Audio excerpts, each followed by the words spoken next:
Servus, ich bin... Hello, I'm Chris Semmel. I'm a mountain guide and trainer for the German Mountain Guide Association working in avalanche assessment. Today I would like to show you what is important in a good probe and what you need to take into consideration when buying one. Along with an avalanche transceiver and a shovel, an avalanche probe is a standard piece of emergency equipment and should always be on hand. In avalanche search and rescue, an avalanche probe is used for pinpointing the location. This means the probe determines the exact position and burial depth of the victim. The probe then remains in place and serves as a guide when uncovering the victim. You effectively dig down along the probe to the victim. Investigations have shown that without a probe for pinpointing, it takes twice as long to dig out the victim as it would when using a probe. Without a probe, therefore, it is unlikely that the victim will be rescued within the 15 minutes that are essential to survival. A good probe should also be quick to assemble and offer sufficient stability to ensure it does not collapse when probing. The length is crucial, so it must not be too short and should have a centimeter scale so that you can not only read off the burial depth, but also record a snow profile.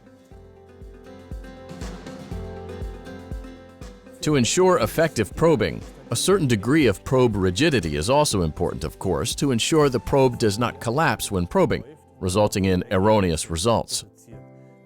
This means the rigidity and diameter of the probe are extremely important. The use of a quick assembly strap at the top of the probe makes it possible to quickly pull out and immediately tension the probe.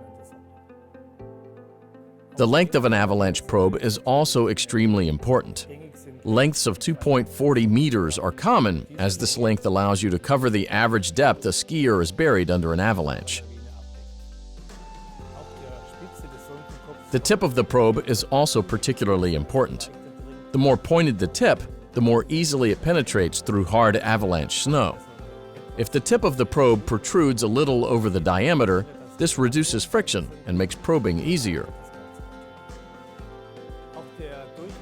The diameter of the probe also plays an important role.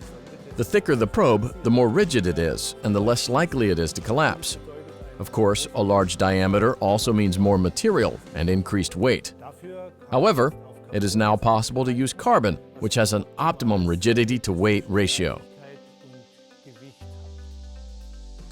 Alongside the weight, of course, the pack size should also be taken into consideration before buying a probe to ensure it actually fits into your ski touring backpack. During stressful situations, it is important that the burial depth can be read off quickly and perfectly. This is achieved, for example, by means of contrasting colored end segments.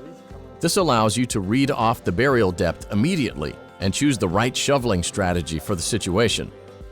As with an avalanche transceiver and shovel, an avalanche probe should be on hand for all activities off-piste. It is important to practice using and deploying emergency equipment regularly.